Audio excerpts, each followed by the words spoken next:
Olá, querido amigo, querida amiga aqui do canal. Você é muito bem-vindo para o nosso estudo da Escola Sabatina. Gostaria, antes de mais, agradecer a todos quantos têm partilhado a lição, têm estudado conosco, também têm partilhado suas opiniões e gostaria de lançar o apelo, porque eu já dei conta que 90, ou melhor dizendo, 80, 90% dos que assistem os conteúdos aqui do canal não são inscritos. Então, por favor, se você gosta do conteúdo ou se o conteúdo chegou até você e se não se importa, por favor, se inscreva, apoiando-nos assim a partilhar a mensagem de Deus. Nós estamos estudando a lição número 11 da Escola Sabatina. E esta lição tem como tema administrando ou gerir em favor do mestre, ou administradores fiéis à espera do mestre. Ela é uma lição muito importante, tendo em conta que vivemos em tempos difíceis e precisamos alcançar os outros que ainda não têm esse conhecimento, que não sabem como lidar com a dívida, não sabem o que é o dízimo, não sabem como contribuir para a causa de Deus e gostaria de aprender estas lições. Então, você está no lugar certo, você é bem-vindo para todos juntos podemos partilhar a palavra de Deus. E na lição 11 tem como tema ou como título Gerir em tempos difíceis. É lógico que ninguém aqui se encontra em melhor estágio da sua vida. Nós vivemos constantemente imersos problemas da vida, imensos fracassos e de vez em quando até mesmo não fracassando financeiramente, parece que a nossa espiritualidade para com Deus fracassa. Isso faz com que a gente perca o ânimo, a gente esqueça do nosso próximo, esqueça que nós somos a mão de Deus para alcançar outras pessoas. Deus não precisaria de nós se Ele não quisesse colaborar conosco para que nós também sentíssemos que somos uma bênção. Deus poderia simplesmente comissionar seus anjos que nunca pecaram, nem precisam da salvação, como Jesus diz, né? Os 99 que não carecem da salvação. Então, Ele simplesmente poderia, assim, dirigir os seus anjos para salvar os seres humanos. Mas Ele gosta que nós, assim, possamos cooperar com Ele, para que nós sintamos aquela alegria de poder ser bênção para outras pessoas. E vivendo em tempos difíceis, nós olhamos ao nosso redor, o que aconteceu há pouco tempo com a Ucrânia, com a Síria e com outros países que não vale a pena agora mencionar. O que tem estado a acontecer com a Turquia, tem estado a acontecer no Brasil. Oh, queridos amigos, eu sei que ninguém está isento de problemas, mas se nós simplesmente focarmos para nós, vamos viver uma vida egocêntrica. Muitos dizem, olha, eu enriqueci sim, mas foi pelos meus esforços, pelas minhas aptidões. Mas, querido, nós estamos na lição passada que Deus diz, Ele é dono de tudo. Tudo quanto nós possuímos vem pelo seu intermédio. A força que nós temos, o ar que respiramos, os meios em que nós usamos, a internet não poderia funcionar se Deus não colocasse meios para que pudessem conectar a internet e N coisas que sem elas nós não teríamos existido. Então, queridos, estas lições são para nos mostrar, para nos motivar a estar mais preparados para poder apoiar outras pessoas, porque só existem dois mandamentos se nós olharmos para a Bíblia com a mente espiritual. O primeiro e grande mandamento, que é o amor ao próximo, certo? Não, o primeiro grande mandamento é o amor a Deus sobre todas as coisas. E o segundo, semelhante a esse, é amar ao próximo como nós amamos a nós mesmos, ou seja, querer bem do outro, doar para o outro. Mas bem-aventurada coisa é dar do que receber. É lógico que nós somos seres que precisam de reciprocidade, ou seja, somos seres recíprocos. Nós damos e gostamos também de receber. O amor, ele carece da reciprocidade, porque Ele quer que o outro se sinta amado e pronto também para doar. No mundo em que nós vivemos, que cada vez mais a vida torna mais dura, precisamos de erguer a mão para aqueles que estão mais fracos do que nós. Nós não somos melhores que os outros, mas nós podemos apoiar, nós podemos estender a mão, sim. O pouco ou muito que nós temos, podemos colaborar para com a causa de Deus. Então, queridos, eu gostaria que vocês, junto comigo, pudéssemos abrir a palavra de Deus agora e poder meditar nas Escrituras Sagradas, pois é a voz de Deus transmitida em linguagem humana para nós. Então, é o melhor dizendo, a vontade de Deus transmitida em linguagem humana. Queridos, na parte da lição de sábado à tarde, vem nos falar sobre gerir mesmo em tempos difíceis. Gostaria de ler essa nota tônica que aqui sobressai. Diz assim: a labuta da vida realmente ocupa muito do nosso foco diário, com dívidas para pagar, filhos para criar, propriedades para manter, são necessários tempo e reflexão.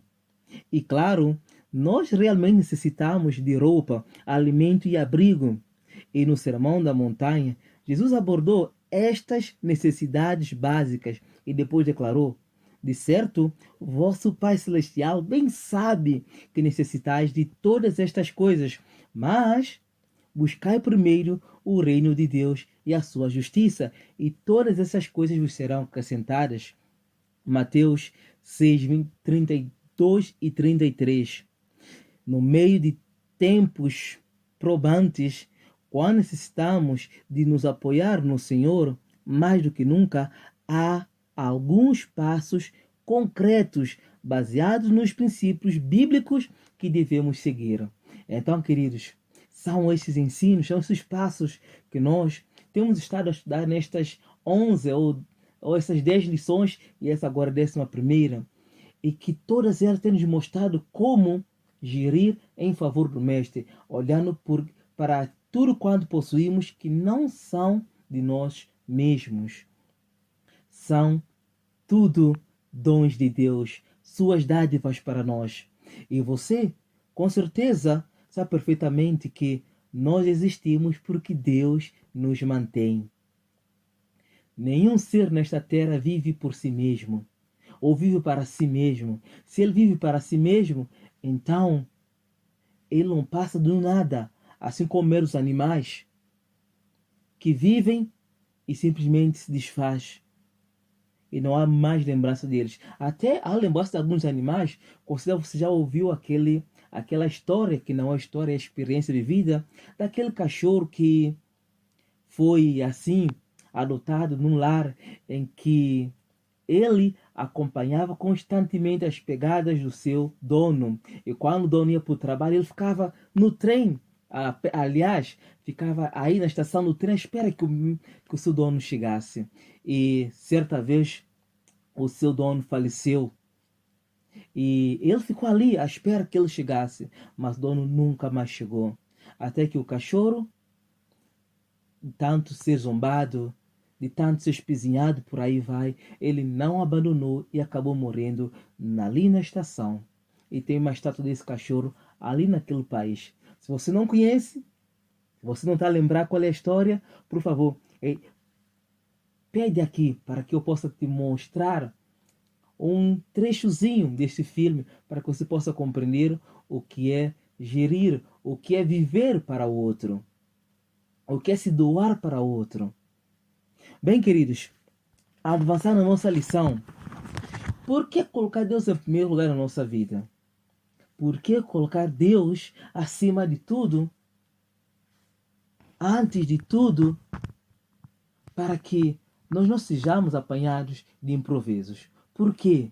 Por que Deus pede essa excelência? E por que Ele requer excelência da nossa parte? Porque Ele é quem mantém a nossa vida. É Ele que sabe o que é melhor para nós. Ele diz lá em Isaías: eu sei os pensamentos que tenho acerca de vós, para vos dar o fim que esperais. Porque os meus pensamentos não são os vossos pensamentos. Assim como a terra está abaixo, muito abaixo do céu e vice-versa, como o céu tão alto. Assim são os meus pensamentos em relação a vocês. Então, os caminhos de Deus não são os nossos caminhos, seus planos não são os nossos planos. E por que não viver os planos de Deus, queridos? E aí no livro, em 2 de Crônicas, capítulo 20, vem nos falar um pouquinho sobre a história do reinado de Josafá, como esse rei viveu de forma a procurar glorificar a Deus. E eu queria não passar por alto alguns trechos aqui mencionados. Perto do fim do reinado de Josafá, Judá foi invadida. Josafá era um homem de coragem e de valor. Durante anos, tinha estado a fortalecer o seu exército e as suas cidades fortificadas. Estava bem preparado para responder a quase todos os inimigos. No entanto, nesta crise, não colocou sua confiança na sua própria força, mas no poder de Deus. Vocês entendem o porquê que é colocar Deus em primeiro lugar? Dispôs-se a buscar o Senhor e proclamou um jejum em todo o país de Judá. Queridos, todo o povo se reuniu no pátio do templo, tal como Salomão tinha orado que fizessem quando tivessem de enfrentar o perigo. O que é que você faz, queridos? O que é que fazes quando o perigo o ameaça? Você busca soluções humanas apenas, em primeiro lugar? Ou você procura saber a orientação de Deus? Ou você procura saber qual é a vontade de Deus? Muitas das vezes nós fracassamos porque nós achamos que, como já lidamos com muitas situações adversas, achamos que estamos prontos para qualquer uma outra situação. Mas para cada situação, muitas das vezes, precisamos tomar uma decisão diferente. E essas decisões carecem, melhor dizendo, da orientação divina. E por que não fazer como Josafá? Não colocar a sua confiança em si próprio, nas suas forças, no seu exército, mas sim colocando a sua confiança unicamente aquele que pode dar vitória. E claro, queridos, ele obteve essa vitória. E no verso 20 do capítulo 20, traz algo importante para nós. Que importância especial deveria este texto ter para os adventistas do sétimo dia? Vamos ler esse texto, por favor. Ele é muito, muito importante para nós compreendermos lições importantes que, quando nos sobrevêm lutas, precisamos saber em quem recorrer em primeiro lugar na nossa vida. Em primeiro lugar. 2 de Crônicas, capítulo 20, verso 20. Eu creio que você conhece essa história perfeitamente. Se você não conhece essa história e quer aprender mais sobre a Bíblia, quer aprender mais sobre o que Deus quer nos transmitir precisamente em tempos difíceis que nós vivemos, pode escrever aqui no comentário. Eu quero aprender mais sobre a Bíblia. Que você será direcionada a professores úteis, professores prontos para te instruir. Capítulo 20, verso 20. Veja que texto famoso nos traz aqui. Olha que texto nos diz. E pela manhã cedo se levantaram e saíram ao deserto de Tecoa. E ao saírem, Josafá pôs-se em pé e disse: ouvi-me. Que texto lindo. Ouvi-me, ó Judá, e vós, moradores de Jerusalém, e vós, moradores, credes no Senhor vosso Deus, e estareis seguros, e crede nos seus profetas, e prosperareis. Crede em Deus, vocês vão estar seguros. Espere em Deus, confia nele, exerça fé. Porque ele disse: buscai primeiro a mim, vinde a mim, todos que vivem ansiosos, cansados, sobrecarregados, oprimidos, e eu vos aliviarei. Queridos, confie em Deus, não em nossos recursos, não na nossa capacidade de pensar, não na nossa artilharia de combate, não na nossa espada, na nossa espingarda. Estou usando esses termos para você compreender que não na nossa tática de viver, nos nossos argumentos, mas sim onde está escrito o que Deus requer de mim, o que é que Deus quer que eu faça. Isso viverá o homem de toda a palavra que sai da boca de Deus.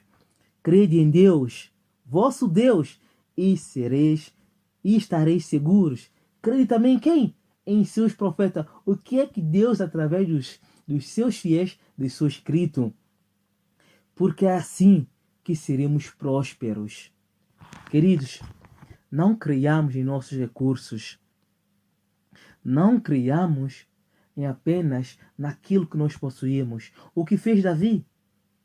Porque motivo decidiu Davi recensear Israel ou contar os seus soldados. Por que razão o seu comandante Joabe o desaconselhou de fazer isso?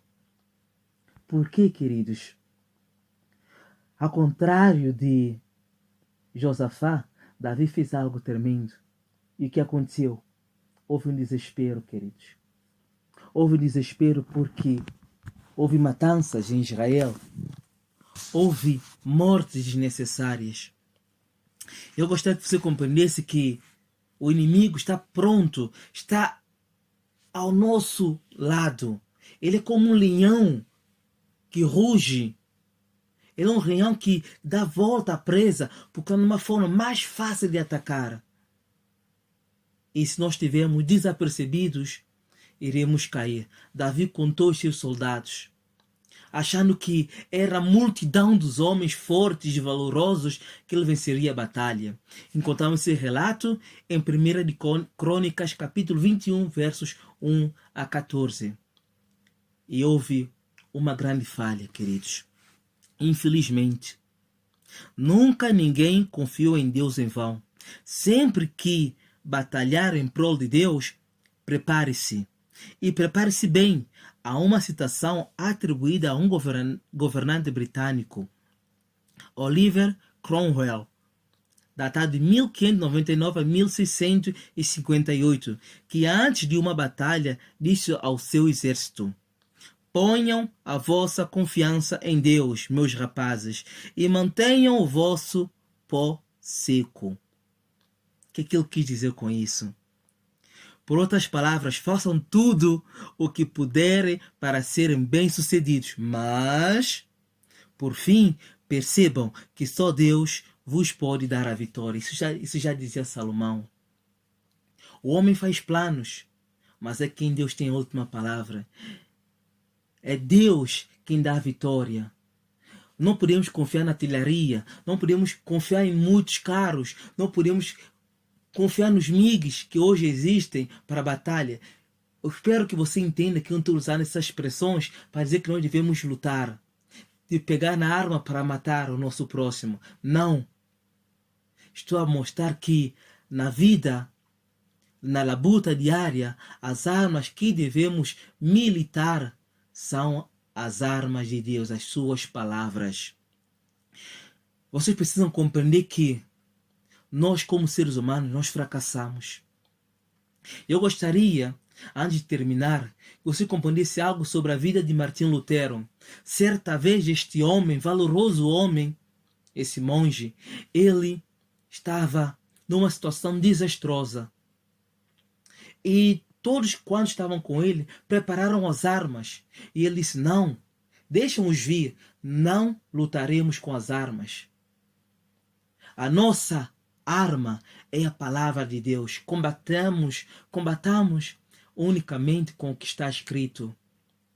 Porque quem dá vitória a qualquer batalhão, por mais bem preparado que esteja, é Deus. Ou por mais fraco que esteja, é Deus. Mas façamos de tudo, queridos. Sabe, precisamos entender que existe equilíbrio, confiar em Deus, mas estar preparados. Isso faz de nós homens valorosos, homens prontos para a batalha. Queridos, nada nessa vida passa desapercebidos. Aliás, nada nessa vida passa a Deus desapercebido. Nenhuma andorinha cai sem que Ele veja. Nenhuma folha cai sem que Ele veja. Nenhum fio do nosso cabelo cai sem que Deus saiba. Então, por que viver tão preocupado? Por que viver tão ansioso com estas coisas, queridos? E por que não simplificamos as coisas? E por que não procuramos compreender a vontade de Deus? Compreendemos a partir da palavra de Deus que Ele não vai enviar carrinhas de mudanças para levar nossas coisas para o céu. Tudo vai ser queimado na conflagração final, quando todos os traços do pecado e do mal, exceto as cicatrizes nas mãos de Cristo, serão para sempre destruídas. Nada ficará aqui sobre pedra que não seja derribada, que não seja destruída, queridos. As únicas coisas que levaremos para o céu é um caráter puro. E as únicas coisas que permanecerão intocáveis são as marcas de Cristo que Ele sofreu na cruz do Calvário. Por mim e por ti. Assim, o que devemos fazer com as nossas posses? Equilíbrio, o que devemos fazer com as nossas posses, queridos? Veja só. É agora que os nossos irmãos deveriam estar a reduzir as suas posses em vez de aumentá-las. Estamos prestes a mudarmos para uma terra melhor, a celestial. Não procedamos, pois, como quem queira habitar confortavelmente sobre a terra, mas ajuntemos os nossos objetos no espaço mais limitado possível. Conselho sobre Mordomia, página 37. É claro que a irmã White escreveu estas palavras num século não semelhante a este, mas ainda assim o princípio mantém-se. O tempo é sempre curto, porque a nossa vida é sempre curta. O que são 60 anos, ou 80 anos, ou mesmo 100 anos. Se tiver bons genes e boas práticas de saúde, em contraste com a eternidade. Podemos passar aqui 1000 anos, 2000, 3000, mas a nossa saúde física, por mais cuidado que teremos com ela, ela tende a fracassar. Porque o pecado consome tudo, queridos. Então, por que não guardar o nosso tesouro no céu? Por que não nos preparar ali lugar? Sendo cristãos, quer seja adventista ou não, devemos sempre viver à luz da eternidade. Os olhos nos céus e pés na terra. Sim, claro, necessitamos trabalhar duramente para prover o necessário para nós e para nossa família. Isso não tenhamos dúvida. E se formos abençoados com riqueza, nada há de mal em desfrutá-la agora, desde que não nos tornemos cobiçosos, sendo sim generosos para com necessitados. No entanto, devemos sempre lembrar-nos de que, seja o que for que acumulemos aqui, isto é transitório, é passageiro, fugidio, vazio, é vaidade. E se não formos cuidadosos, tem o potencial de ser espiritualmente corruptora, ou seja, destrutivo. Queridos, por que nós não compreendamos a imagem que Cristo quer nos trazer no Sermão da Montanha? Buscai primeiro o reino de Deus e a sua justiça, e outras coisas vos serão acrescentadas. O que é prioridade para ti, queridos? É a sua saúde? É o seu dinheiro? É o seu carro? É a sua família? O que é prioridade para ti? Não esqueçamos do equilíbrio. Mas o que é prioridade? Cristo diz, aquele que não negar o pai, mãe, filhos, negar os bens dessa terra, por amor de mim, não é digno de mim. Aqueles que fazem a vontade do meu Pai, estes são os meus irmãos, dizia Cristo.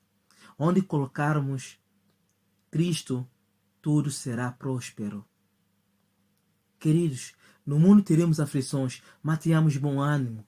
Tenhamos o bom ânimo, porque Deus assim poderá nos guiar. Queridos, veja só, não admira que Paulo tenha escrito: pensai nas coisas que são de cima e não nas que são de terra. É claro que é mais fácil dizer do que fazer, porque as coisas do mundo estão precisamente diante de nossos olhos todos os dias. O engodo de tudo que há no mundo é forte. A atração para a gratificação imediata está sempre presente. Querido, segredando aos nossos ouvidos ou puxando as mangas da nossa camisa ou ambas as coisas, não tem mesmo o mais fiel cristão sentido algum por amor por elas, coisas do mundo. Será que não temos? Mesmo com o sucesso, ou melhor, mesmo com o nosso conhecimento de que um dia tudo acabará, ainda assim sentimos atração, não é verdade? Não obstante, queridos, a boa nova, a notícia boa é que não precisamos deixar que essa atração nos afaste de Deus, queridos. Eu gostaria de terminar, queridos, lendo convosco esse texto maravilhoso. Maravilhoso. Porque em tempos que nós vivemos são tempos muito, mas muito cabulosos. Tempos difíceis. Estamos chegando num tempo em que o cristão precisa compreender que ele vai viver pela fé. O cristão que crê nos profetas de Deus sabe que haverá um tempo que os cristãos sinceros serão privados de compra e venda, conforme Apocalipse capítulo 13.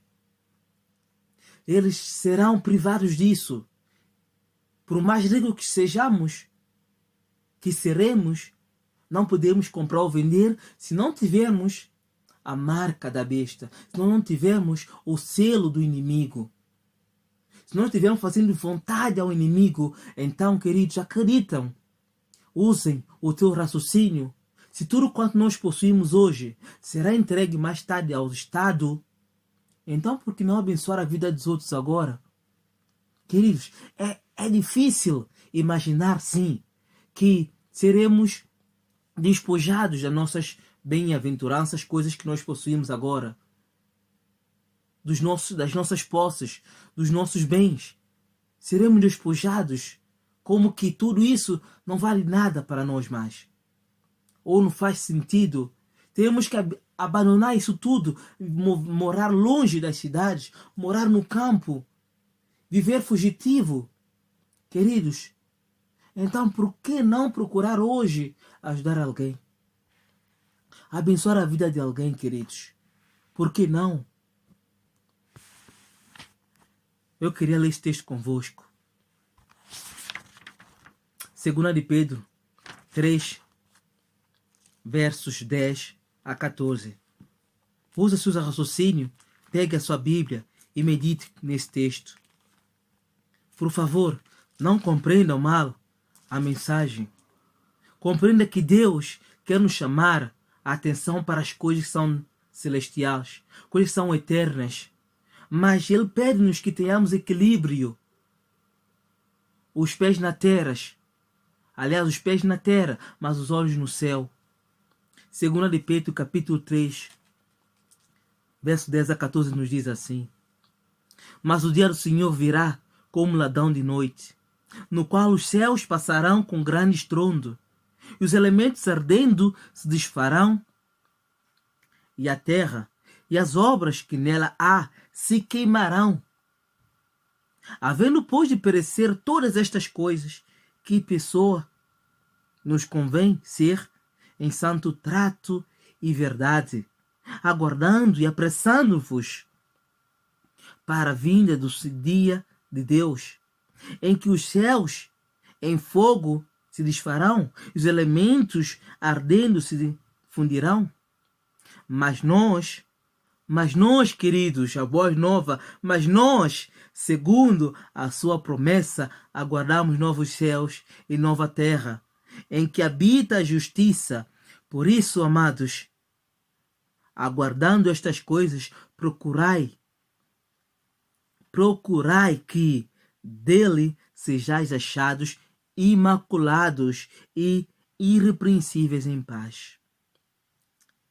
Pois, queridos, Deus explicou, por intermédio de Moisés, que uma das razões que o levaram a estabelecer o sistema do dízimo era para que aprendas a temer ao Senhor teu Deus todos os dias. No paralelismo profético do Salmo 31:19 com Deuteronômio 14:23, vemos que temor é sinônimo de confiança. Oh, quão grande é a tua bondade, que guardaste para os que te temem e que tu mostraste àqueles que em ti confiam. Estas linhas paralelas mostram-nos que o temor do Senhor é confiança. O temer o Senhor é confiar nele, não é ter medo de Deus. Portanto, compreendemos que Deus estabeleceu o sistema de dízimo para nos proteger de quê? Do egoísmo e para nos encorajar a confiarmos nele como nosso provedor. Embora ser fiel no dízimo certamente não seja uma garantia de que as pessoas permanecerão fiéis no fim. Aquelas que não são fiéis no dízimo certamente estão a colocar-se numa situação futura problemática. Querido, desde a fundação, desde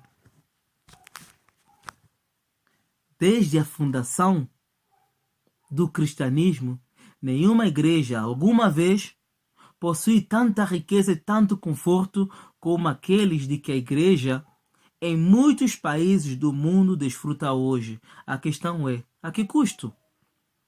Essa riqueza certamente influencia a nossa espiritualidade e não para o bem. Como poderia fazê-lo? Desde quando é que a riqueza e a abundância material promoveram as virtudes cristãs de abnegação e de altruísmo? Será que vir para uma casa com frigoríficos abarrotados de mais alimentos do que os que podemos comer e ser dono de 1 ou 2 carros e fazer férias anuais e fazer compras online e ter o último grito em computadores e em telemóveis tornam mais fácil não amar o mundo nem as coisas do mundo? Embora muitos membros da nossa igreja não tenham estes luxos, muito têm. E têm um perigo, ou melhor, e têm como perigo para a sua alma. Não estamos a falar agora dos ricos, isto é, dos milionários e dos bilionários.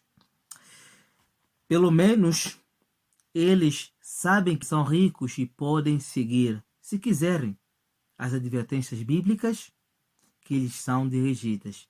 Estamos a falar, em vez disso, de muitos que pertencem à classe média que, no meio de telemóveis de última geração, computadores Mac, ar-condicionado e veículos todo-terreno, estão suficientemente enganados para pensarem que, porque são apenas da classe média, não correm o perigo de serem espiritualmente perturbados pela sua prosperidade. É por isso que o dízimo pode ser, pelo menos, um poderoso antídoto espiritual para os perigos da riqueza, mesmo para aqueles que não são particularmente ricos. E a pergunta que não quero calar é: estou sendo fiel para com Deus em tudo quanto Ele me tem concedido? Pense nisto, queridos. Que Deus possa abençoar a tua vida, as tuas finanças, que você seja próspero espiritualmente, mas também monetariamente, se Deus assim preferir. Faça tudo que estiver ao teu alcance para viver o melhor aqui nesta terra, mas procura Deus em primeiro lugar da tua vida, para que todas estas coisas que nós todos necessitamos sejam acrescentadas unicamente pelo doador divino, que é Deus, o Pai, do nosso Senhor Jesus Cristo,